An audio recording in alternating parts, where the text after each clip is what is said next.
Hello everyone, welcome back to our channel B R Learner. आज हम एक नया चैप्टर स्टार्ट कर रहे हैं जो कि है क्लास 12th की बिजनेस स्टडीज़ का चैप्टर नंबर 5। एनसीईआरटी की बुक में ये चैप्टर नंबर 5 है, लेकिन मेरे पास जो बुक है इसमें चैप्टर नंबर 7 है। तो आप एनसीईआरटी की बुक्स होती है सबके बच्चों के पास, तो ये चैप्टर नंबर 5 है। Chapter is organising. इसमें आज हम देखेंगे meaning of organising and characteristics of organising. Start करते हैं मीनिंग ऑफ ऑर्गेनाइजिंग से। ऑर्गेनाइजिंग को हिंदी में आयोजन बोला जाता है। हिंदी वाले बच्चों के लिए है ये। Organisation refers to the way in which the work of a group of people is arrange and distributed among members to achieve the business objectives. ये जो आयोजन है, ये ऑर्गेनाइजेशन है, ये क्या बताता है कि एक ऐसा तरीका जिसमें कि जो हमारा पीपल लोगों का जो ग्रुप होता है उसमें काम को इस ढंग से अरेंज किया जाता है और या फिर उस ढंग से मेंबर्स के बीच में बांटा जाता है जिससे कि हमारा जो बिज़नेस के ऑब्जेक्टिव्स हैं, बिज़नेस के जो उद्देश्य है, उनकी पूर्ति हो सके। It is the working together, मतलब कि एक साथ काम करना। वर्किंग टुगेदर ऑफ टू और more person in a coordinated way for achieving common objectives. हमारे बिजनेस का जो एक कॉमन उद्देश्य होता है, ऑब्जेक्टिव होता है, उसको प्राप्त करने के लिए दो या दो से अधिक जितने भी हमारे पर्सन होते हैं ऑर्गेनाइज बिजनेस में, उनको क्या करना है, उनको कोऑर्डिनेटेड करना है। Organization establishes relationship among people in the enterprise and coordinates their activity in such a way that all the resources are employed for achieving business objective। Organisation क्या करता है, ऐसे संबंध स्थापित करता है लोगों के बीच में, एंटरप्राइज के अंदर जो भी लोग हैं उनके बीच में, और उनकी एक्टिविटीज़ को कोऑर्डिनेट करता है इस तरीके से कि जितने भी हमारे रिसोर्सेज हैं बिजनेस में, उसको क्या कर सके, उसको इस ढंग से यूज़ किया जा सके जिससे कि हमारे बिजनेस के ऑब्जेक्टिव्स पूरे हो सकें। आगे है, so organisation is the process of combining the work of people working in the enterprise for undertaking various duties and responsibility. इसलिए जो ऑर्गेनाइजेशन क्या है, एक ऐसी प्रोसेस है जिसमें कि लोगों के काम को ऐसे कंबाइन किया जाता है एक एंटरप्राइज के अंदर, जिसमें ड्यूटीज़, उनकी ड्यूटी और रिस्पॉन्सिबिलिटी, दायित्व क्या है, इंक्लूडेड है। The word organizing, on the other hand, is used for stating it as a function of management for bringing together human and non-human resources।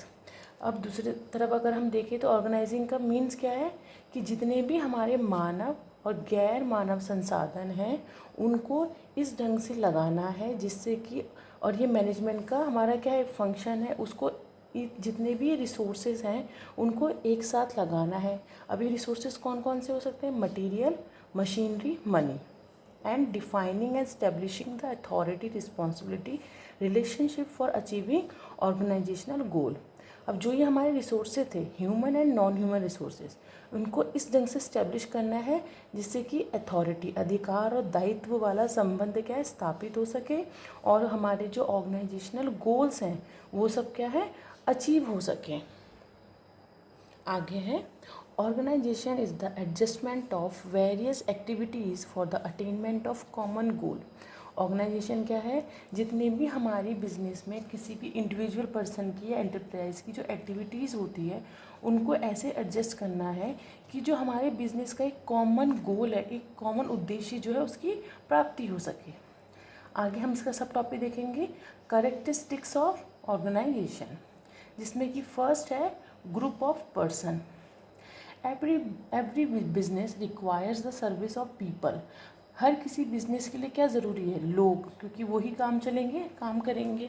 When to और मोर persons come together for undertaking a common work, then the organization comes into existence।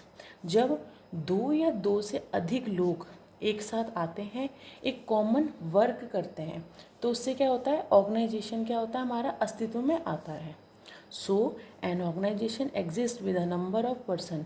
इससे क्या पता चलता है, organisation क्या है, बहुत सारे लोगों का अस्तित्व प्रदान करता है। सेकेंड हमारा करेक्टरिस्टिक्स है common objective. There are common objectives to be achieved in an organisation. कि एक कॉमन ऑब्जेक्टिव होता है बिजनेस का जिसको अचीव करना होता है। The individual objectives of different person and departments also lead to the achievement of common organisational objectives. हर किसी इंडिविजुअल का, एक इंडिविजुअल पर्सन का या डिपार्टमेंट का अपना अपना क्या होता है, ऑब्जेक्टिव होता है। उसको इस ढंग से लीड किया जाता है जिससे कि जो हमारे कॉमन ऑर्गेनाइजेशनल ऑब्जेक्टिव्स हैं वो भी अचीव हो सकें। The working in a common direction is the essence of an organisation. जब हम एक ही दिशा में सब लोग मिलकर कार्य करते हैं तो वो ऑर्गेनाइजेशन का क्या है, एसेंस है, वो उसका सार होता है। थर्ड हमारा कैरेक्टरिस्टिक्स है division of work. The total work of the enterprise is divided into activities and function. जो हमारे एंटरप्राइज का टोटल वर्क है उसको डिवाइड किया जाता है गतिविधियाँ और उनके कार्यों के बीच में। Various activities are assigned to different persons for their efficient accomplishment. जितनी भी हमारी एक्टिविटीज़ होती हैं वो अलग अलग लोगों को असाइन की जाती हैं जिससे कि क्या है, एफिशिएंटली उसको कंप्लीट किया जा सके। When one person perform the same tasks repeatedly, he develops specialization in it. जब एक व्यक्ति कोई एक कार्य को बार बार करता है तो उसमें क्या होता है, वो स्पेशल बन जाता है। एंड हिज एफिशिएंसी इम्प्रूव्स, और जो उसकी एफिशिएंसी क्या होती है वो भी इम्प्रूव हो जाती है।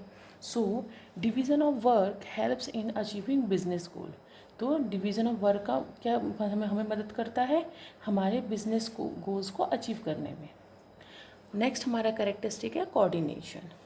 When different persons are assigned different task then they try to attain them in their own veg.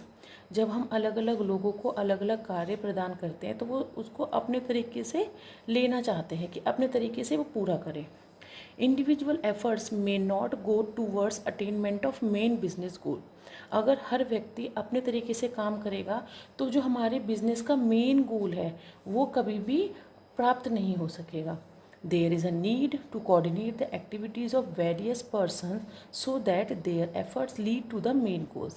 तो इसलिए ज़रूरी है कि जितने भी लोग हैं उनकी एक्टिविटीज़ को ऐसे कोऑर्डिनेट किया जा सके कि उनका एफर्ट एक दिशा में लगकर हमारे जो बिजनेस का मेन गोल है उसको अचीव किया जा सके। नेक्स्ट है अथॉरिटी रिस्पॉन्सिबिलिटी रिलेशनशिप।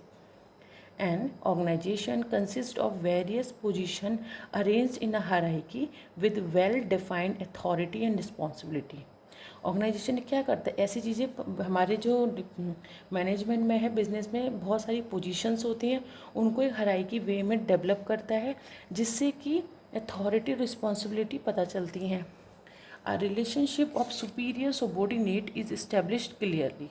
वहाँ पर क्या होता है, सुपीरियर और सबॉर्डिनेट के बीच में संबंध क्लियरली स्थापित हो जाता है। The task are assigned at each level and necessary authority is delegated for accomplishing them. हर लेवल पर हर टास्क को असाइन किया जाता है और उससे संबंधित जो उनकी अथॉरिटी है, जो उनके अधिकार हैं, वो भी उनको दिए जाते हैं। Along with authority responsibility is also fixed for each work at every level. अधिकार के साथ साथ हर एक लेवल पे हर एक कार्य के लिए उनको दायित्व भी प्रदान किए जाते हैं। नेक्स्ट हमारा कैरेक्टरिस्टिक है communication. An organisation works with an effective communication system.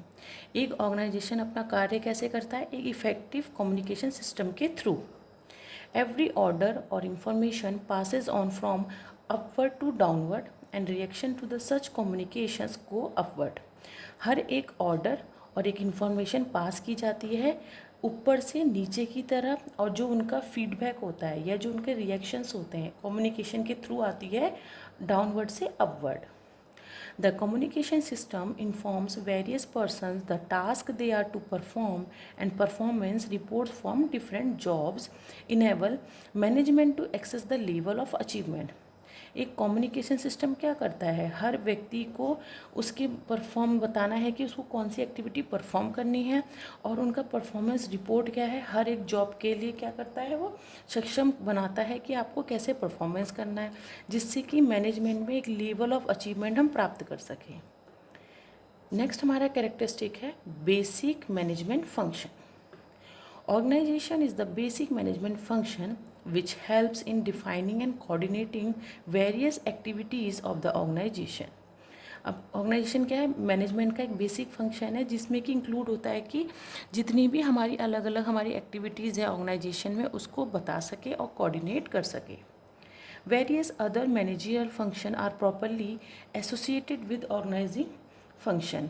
अब जितने भी हमारे दूसरे मैनेजरियल फंक्शन होते हैं वो ऑर्गेनाइजिंग फंक्शन से क्या होते हैं, जुड़े हुए होते हैं। अब आगे हमारा कैरेक्टरिस्टिक है performed at all levels. Organisation function is performed by all managers in the organisation. Organisation कार्य या फंक्शन हर मैनेजर द्वारा ऑर्गेनाइजेशन में किया जाता है। Departmental manager decide different activities in their departments and assign them to different person. हर एक डिपार्टमेंट का जो मैनेजर होता है वो जितनी भी एक्टिविटीज़ है उनके डिपार्टमेंट को डिसाइड करता है और डिफरेंट पर्सन के थ्रू उनको असाइन करता है। The supervisor arrange activities under them. अब उसकी मैनेजर के अंदर क्या है, सुपरवाइज़र जो होता है वो एक्टिविटीज़ को अरेंज करता है। So it is perform at all levels of management, जिससे कि पता चलता है कि मैनेजमेंट के हर लेवल पर ये ऑर्गेनाइजेशन क्या है, ऑर्गेनाइजिंग परफॉर्म किया जाता है। नेक्स्ट हमारा कैरेक्टरिस्टिक है continuous process. Organisation function is perform continuously. जो ऑर्गेनाइजेशन फंक्शन है मैनेजमेंट का वो परफॉर्म किया जाता है लगातार हर एक डिपार्टमेंट में, हर एक लेवल पर। Various manager are continuously involve in the organisation of their function. अब हर लेवल का जो मैनेजर होता है वो लगातार हर ऑर्गेनाइजेशन का कार्य में लगा रहता है। लास्ट हमारा कैरेक्टरिस्टिक है related to objectives. Organisation is plan as per the objective of the business. Organisation को इस ढंग से प्लान किया जाता है कि बिजनेस के उद्देश्य उसके अंदर समाहित हों। All efforts are directed for the achievement of objectives. अब जितने भी हमारे इंडिविजुअल के, डिपार्टमेंट के, हर किसी के एफर्ट्स को उस दिशा में लगाया जाता है जिससे कि ऑब्जेक्टिव अचीव हो सके। Authority and responsibility is assigned to different person so that the working is done efficiently and business objectives are achieved. अब अधिकार और दायित्व इस ढंग से असाइन किए जाते हैं डिफरेंट पर्सनस को जिससे कि एक वर्क हमारा क्या हो, एफिशिएंटली पूरा हो सके और जो हमारे बिजनेस के उद्देश्य हैं वो अचीव हो सके। तो ये था हमारा आज का वीडियो जिसमें कि हमने देखा meaning of organising and the characteristics of organising. Video को देखिए, वीडियो पसंद आए तो लाइक शेयर एंड सब्सक्राइब कीजिएगा for the next upcoming videos के लिए। बस आज के लिए इतना ही। Thank you.